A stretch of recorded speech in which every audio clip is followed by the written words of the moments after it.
Kris Kristofferson was in Pat Garrett and Billy the Kid. Kris Kristofferson played the rapist in Bring Me the Head of Alfredo Garcia, briefly. I wouldn't call it rape because it became a seduction rather than rape. And then he was in obviously in Convoy. Kris became a very close friend of Sam's, and in fact wrote some of the music for Pat Garrett and Billy the Kid, as did Bob Dylan.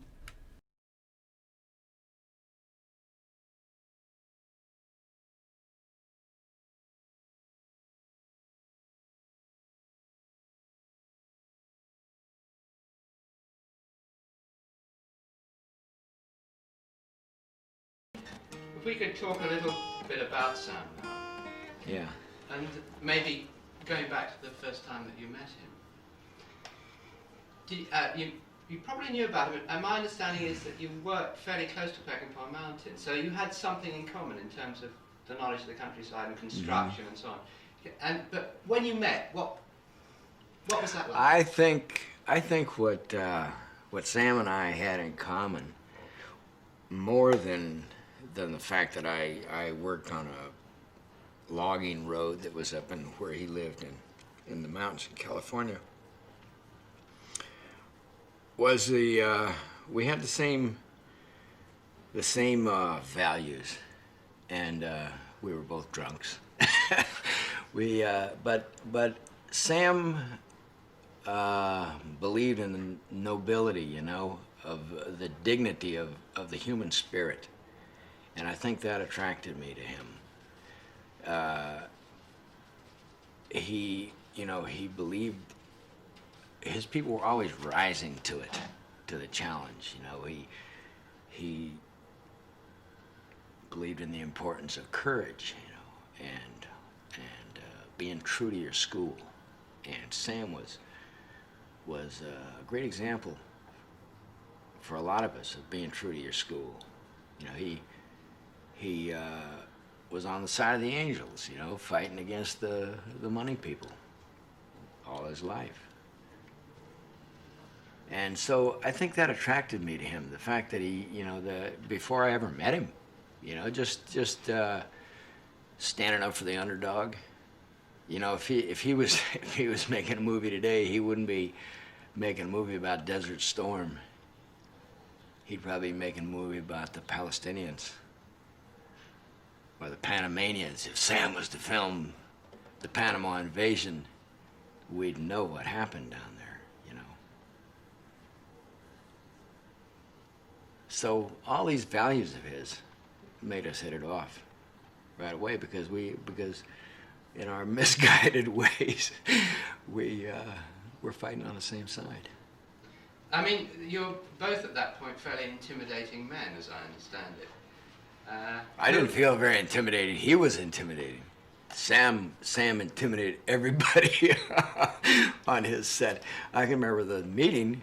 I walked in and he's throwing knives at an old board that he had, a door that he had up in his office, and he's throwing this huge Bowie knife, you know, into this door.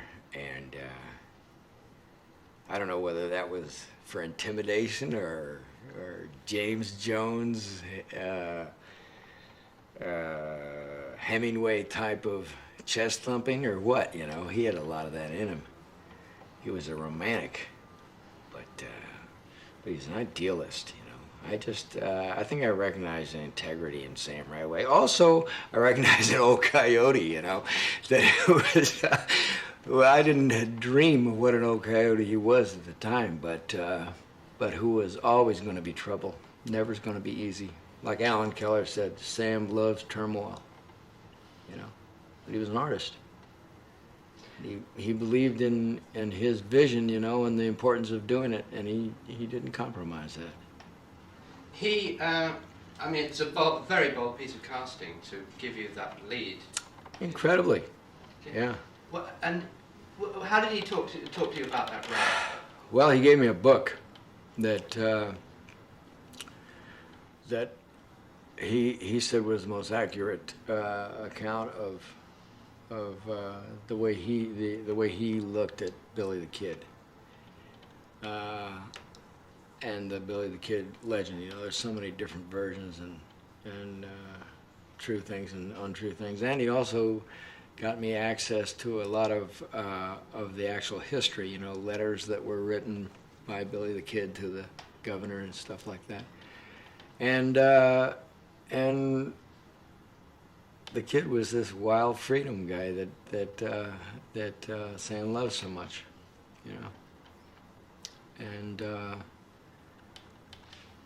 And Garrett represented the law, and whoever it is on the other side of the freedom, you know, who's trying to put you in chains. Do you think that as he was making it, Sam sort of fell in love with Billy in a sense as a character? Oh, absolutely. I don't think it was. I don't think there was ever any doubt, because Billy the Kid stood for the freedom and the outlaw that Sam is. You know, it just the whole romantic notion of here's this person that everybody hates and fears and everything. Sam would have loved to have been that. Sam was an old gunfighter, man. He wanted everybody to love him and fear him. But his, I think one of the best descriptions I ever read of Sam, some guy said he looked like a man who was stalking an animal much larger than himself. And that's the way Sam appeared to me. I think that animal was violence. I think people have accused him of being, you know, in love with violence and of glorifying it. Simply because of the powerful beauty of a lot of the images that he put on the screen. But I think that Sam feared and respected violence so much. That's why he paid so much attention to it, you know. And I think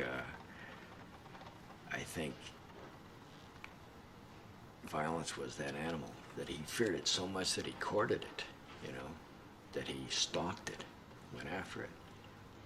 I don't know what it is, whether it's the brotherhood of self-abusers or what it is, but there's, I remember Sam used to just love the songs that were the closest to that. Well, it's like Sunday Morning Coming Down. People like Robert Mitchum and Kurt Vonnegut and Sam like that song, you know, in particular. And it's, I think it's just the brotherhood of depressed people. You, he loved music, obviously. And he loved music, yeah. And you brought Dylan in, didn't you, on Pat Garrett? Yeah. Bob was fascinated with Sam, and had just screened The Wild Bunch, and was really so excited about the prospect of the Dylan story that he wrote a great Billy the Kid story, that he wrote this great song, and called me up and said, you know, that he would like to get in it. Or he didn't say he'd like to get in. I asked him if he wanted to get in, I guess. I forget. But whatever it was, he was cautious about doing it, you know. He said he didn't know anything. And I said, hell, you know, yeah. All you got to do is what he tells you to do, you know. And unfortunately, I think Sam thought that the producers were forcing Dylan on him to make the movie commercial. And so Sam resisted it. And then Bob came down with his whole family, and it was just a trooper. But nobody ever told him what his role was, you know? And by this time, Sam was into this battle that never ended with the studio, with Aubrey, you know, people at MGM, and that was an area that never got covered.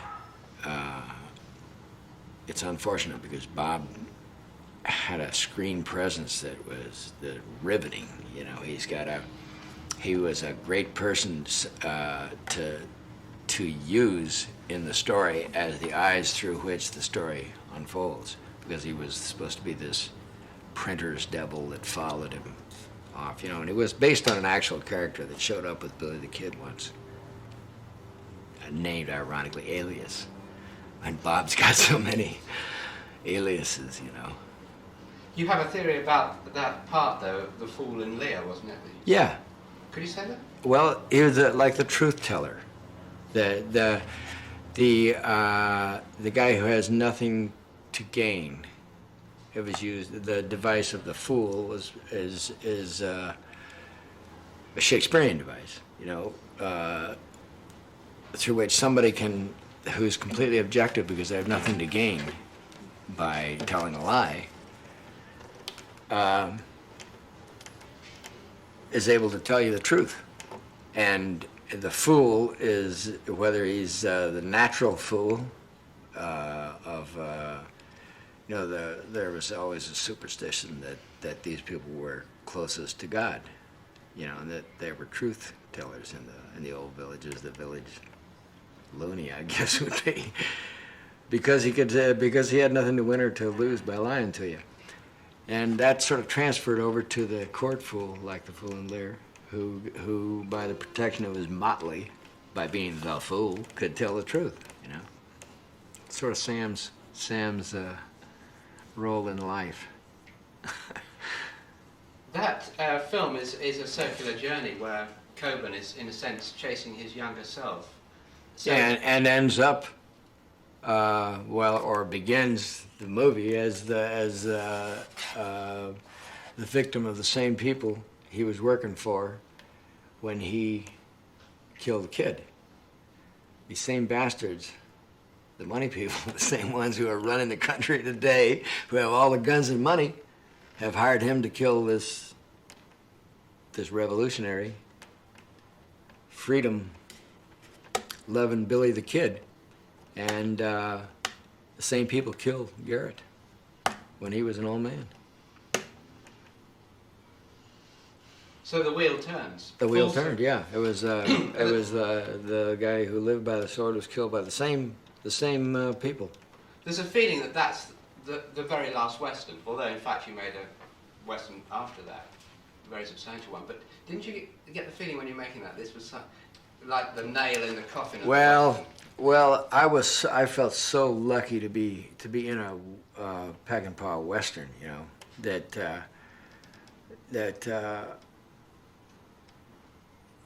I was hoping I was praying that it wouldn't be the last one, you know, but geez, it was like a ride into the sunset because you had all the old guys in there. Jack Elam, Dub Taylor, you know, Elijah Cook Jr., R.G. Armstrong, Slim Pickens, you know, I'm probably forgetting some, you know, Dub Taylor, did I say? And Gene Evans. It was like the end of a Peckinpah movie, you know, rounding up all the guys for one last charge.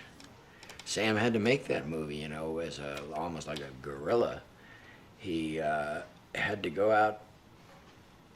This is a great example of what Sam had to do all his life, I think, was fighting these bastards who were just interested in money.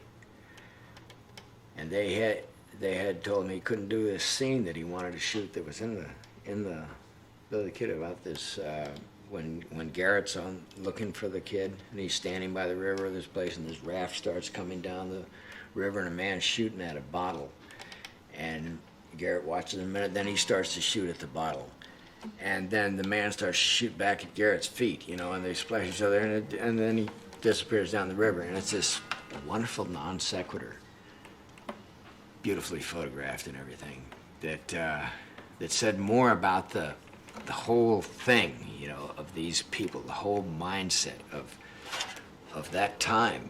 It was a beautiful thing in the film.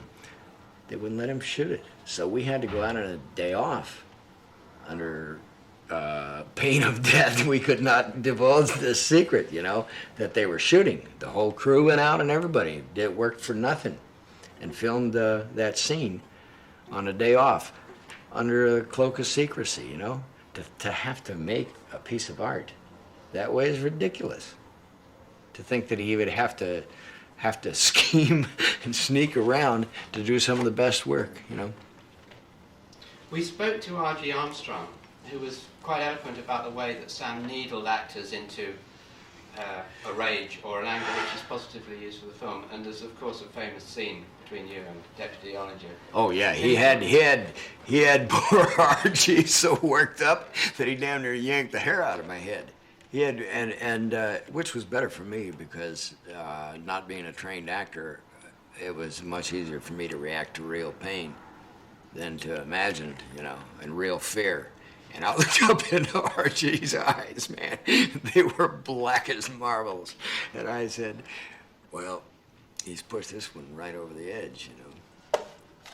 But he hadn't, of course. Archie was in control. He's a great actor. How did you find that he, I mean, can you give us an idea of how he achieved that with different personalities? Well, he told me that like when Dustin Hoffman would be doing a scene and he wanted a certain look from his face, he would talk off camera. Sam would say, well, what about your wife now up there in Scotland with the limo driver, you know, and all this crap, and you know, because Dustin was supposed to be playing this guy who was jealous of his wife, and Sam says, I said, you really did that? And he said, I'd like to do that with you too, but I'm afraid that you'd come across a camera at me. And I said, you're a shrewd judge of character, Sam. That's exactly what I do. Don't even fucking dream of it, you know? So he didn't. You know, he was like a lot of us. He felt sorry for himself. After Pat Garrett, you worked with him twice more, and there was Yeah. Alfredo Garcia, Yeah. which was in a country he loved, and a film that he had complete control over. And you play a very interesting role in that.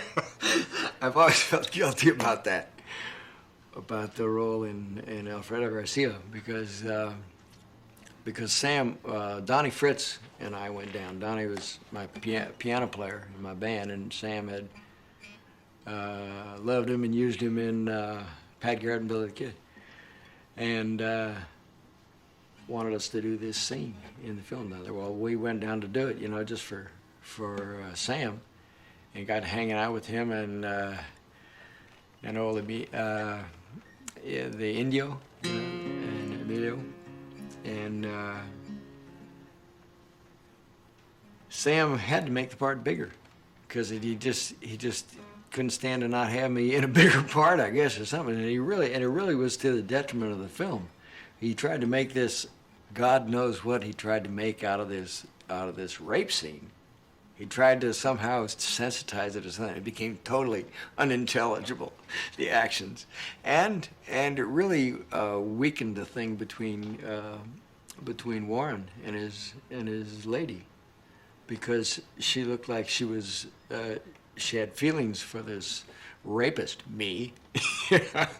Sam was just trying to be good to a friend, and he sacrificed his film for it, because after that, you know, they're not as close. I mean, I remember when Warren saw the dailies, he says, hey, she liked it. And he never looked at her the same. And that weakened the film. I remember when I saw the film finally, I said to Sam after the lights went on in the screening room, I said, how come you didn't kill that old man back there? He said, what old man? I said, that old man by the road, the only guy in the fucking movie that you didn't kill. He killed everybody in that movie. Oh, boy. What about, I mean, there's been a lot of people criticized Sam for his treatment of women in the film. Have you got any Well, I would criticize him for his treatment of women in real life. You know, like a lot of us, Sam had a lot of bad examples, I think, you know, for how to treat women. And I think Sam loved women deeply and was afraid of them, and generally treated them the way Mexican men treat their women, you know, Sam had a real Mexican heart, and it's real backwards, you know. There are a lot of, you know, old male rooster stuff that, God, when you'd see him and Emilio together, you know, it was like, it'd be a wonderful thing for Betty Friedan and people like that to listen to some of their conversations. I remember Emilio wanted to be in that rape scene. They're talking about how to do the rape scene. Emilio says, "Sam, just let him hit her once," you know. He was begging him. Christ. So this is what Sam's women had to deal with. You know, he had a lot of private devils to work out, I think. What about his demons? He obviously had them. Did you ever kind of find out or have a sense of what they were? Well, I have a sense that he's like just a whole lot of us. It's sort of a question of what came first, the depression or the depressive chemicals, you know. One aggravates the other. If you have a tendency like Abraham Lincoln or a lot of people to be haunted by a black dog called depression,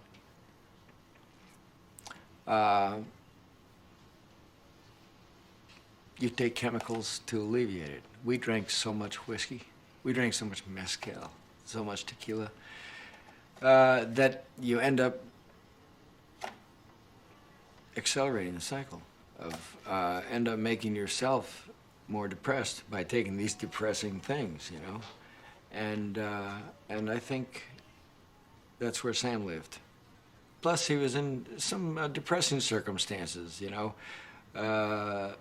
He was an artist fighting against a bunch of businessmen with no soul, you know. It's just like Michael Cimino in Heaven's Gate. He was up against the money people. But he was up against, it was interesting that two of them made contact right before Sam died. In fact, during the filming of Heaven's Gate, Sam came by and Michael gave him a statue that he had a sculpture thing that he had somehow represented to him the three major directors of Westerns. John Huston, it was Sam, and I think Howard Hawks, I'm not sure. And then he wanted it back from Sam or something. Sam had millions of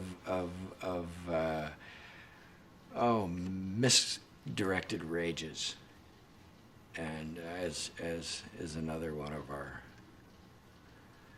bad habits. And somehow they had a falling out. But both of them ended up assassinated by the money men.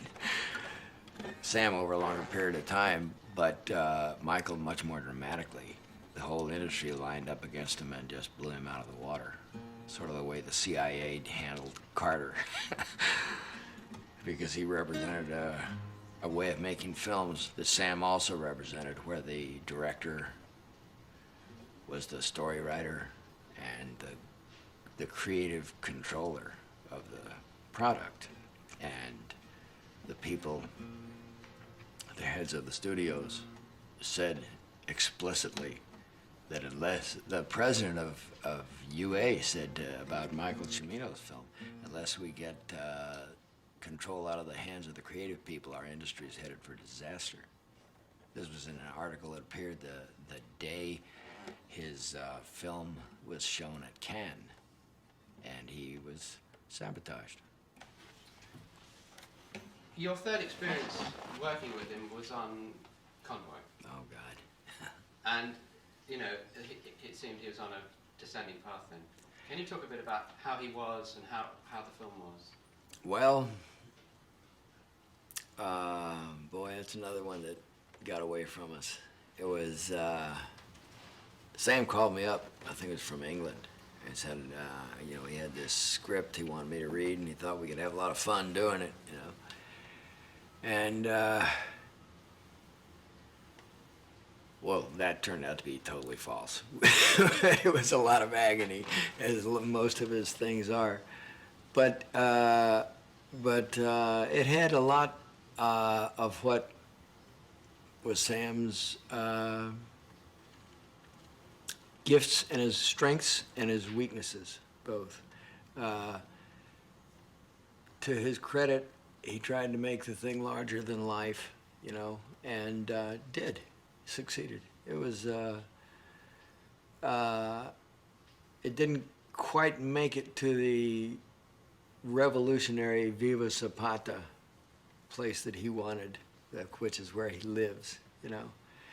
But that's what we were aiming for. I wrote a song for that film, which they ended up not using, you know, because the business people decided not to. But it was based on the feeling that you had in Zapata, you know, when he's being pulled along behind the soldiers by a rope around his neck, and the people start filling in behind him. The peasants from the fields start filling in around them, and pretty soon they're surrounded by peasants, and they have to let him go, which is what happened in the Convoy.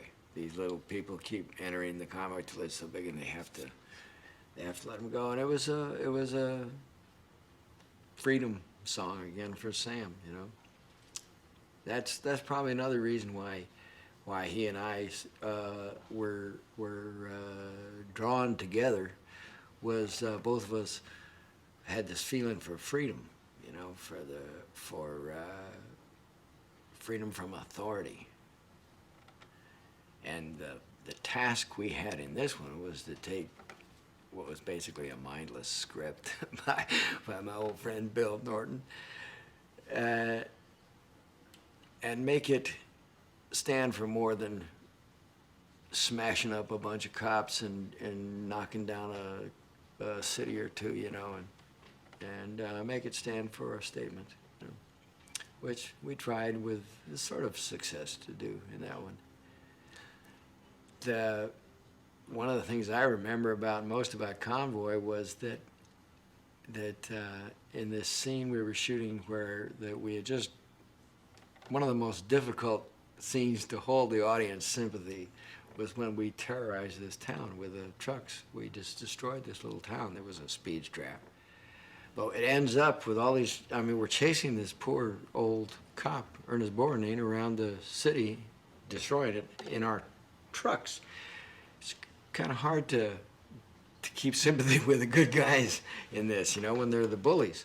And at the end of it, Borgnine is on the floor in this destroyed jail where all the rubble's falling around him, and our trucks have been rammed into the jail to free this friend of ours. And he's lying there all bloody, or leaning up against the wall, looking at us. And I was supposed to look at him, you know, we have a little dialogue, and then I was supposed to say, turn back to the guys in the convoy, well, we almost had us a convoy, didn't we? You know, and I looked at Borgnine, and I stepped up to the cab and looked back to the guys, which was Sam off camera, and I said, well, fuck them if they can't take a joke. And he fell out of the chair on the floor. And it was one of those things that just happened from just a flash of inspiration, you know. But it was the perfect cap, I thought, for the movie, because it didn't bear close scrutiny, and it was fuck 'em if you can't take a joke. And it ends with Borgnine laughing and all the people laughing, kind of like they do at the end of The Wild Bunch. That was the intention, anyway. And the rubber duck rose again from the dead, you know. Sam doesn't want to kill his heroes. If he could have had Billy the Kid show up in a bus behind Garrett's last scene, he didn't want to kill a kid. You mentioned his strengths and weaknesses, both being in that film. How would you describe them? The strength was in making the images mythic, making I think the reason, at least of the films I've been connected with, it's one of the most universally appreciated by just people, you know. I mean, people seeing it in communist China, you know, and people in Latin America, they love it, you know, and people in Japan loved it, and just because of the images this sort of struggle against authority and the big trucks, and he had a way of filming it, you know, and of appealing to the right, to that thing in us that likes that it likes liberty and doesn't like authority, you know, and likes the wild streak. The weaknesses were just in the way of work. We fell behind a week, one day, you know. I mean, it was like we took forever to film the fight scene in that bar, and it just seemed to go.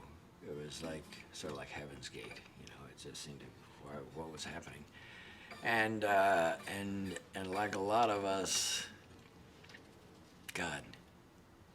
So easy for me to identify with Sam because I've made all the same mistakes in my own life. But a lot of us blame other people for things that we don't take care of when we're screwed up, you know? And Sam would say, well, why wasn't this done, you know, when we go to the next scene and it's not ready yet? The reason it wasn't done was he didn't tell anybody to do it. Or he thought he had told somebody to do it. And the people the people were so used to being yelled at by then that I don't think that they had the initiative to go out and do something on their own.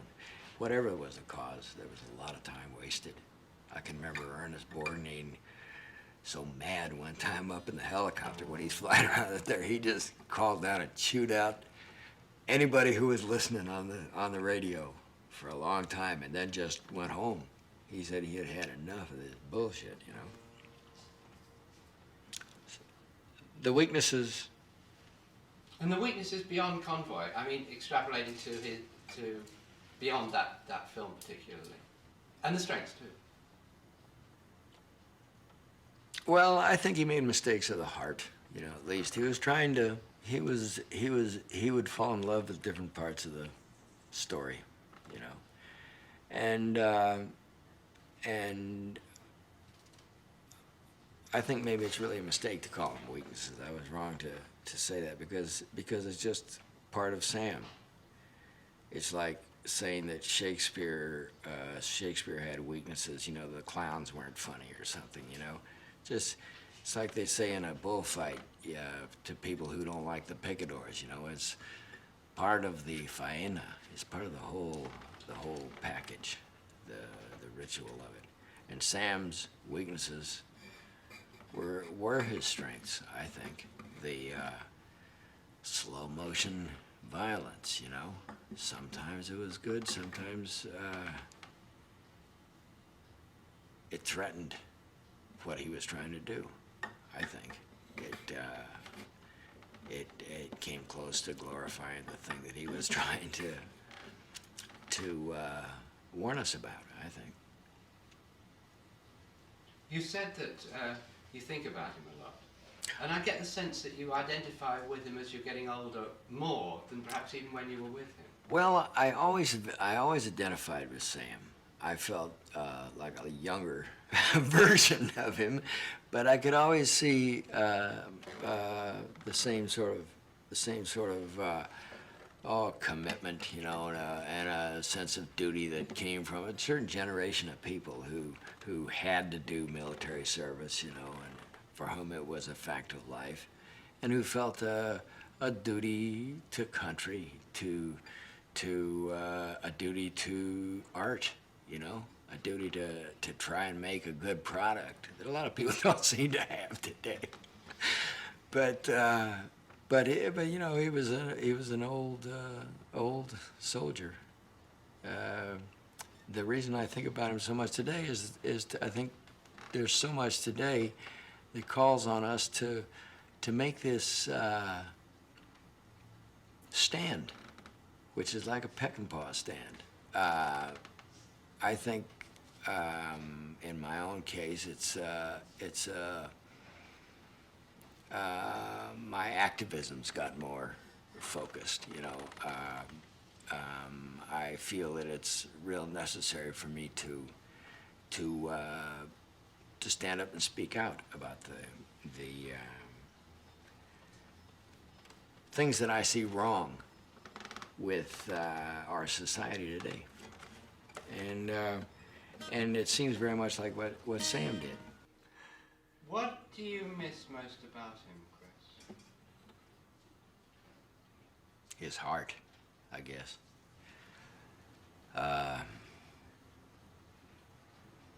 Sam had a heart that had a love for a lot of things that I love, you know, the outdoors, honesty, courage, compassion. And he was trying to draw pretty pictures, you know, he was an artist.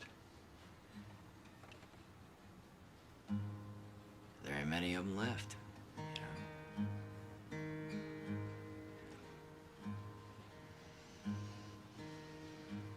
I miss laughing with him.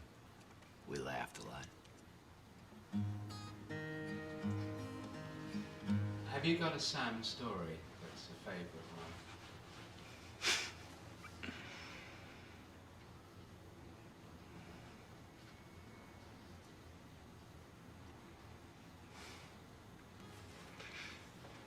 I can't think of one story.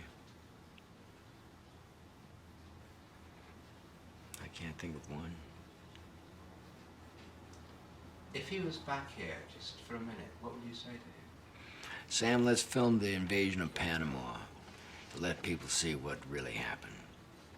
Let them see what kind of suffering and what kind of violence is being done in their name. Or maybe film what really happened in the Gulf War, you know, or what's really happening in Palestine. You know, what's happening to the oppressed people around the world. That's what Sam was good for. And show it in mythic terms. Let Sam loose in Moscow or something, you know. Anything personal? What do you mean, anything personal? If he was back. Yeah, I'd say let's go to a meeting, Sam. Let's go, I'd try and get him down to AA. But I think somehow I just can't see that. God bless him. He would love the extended family. But I can't imagine Sam ever wanting to quit anything, you know?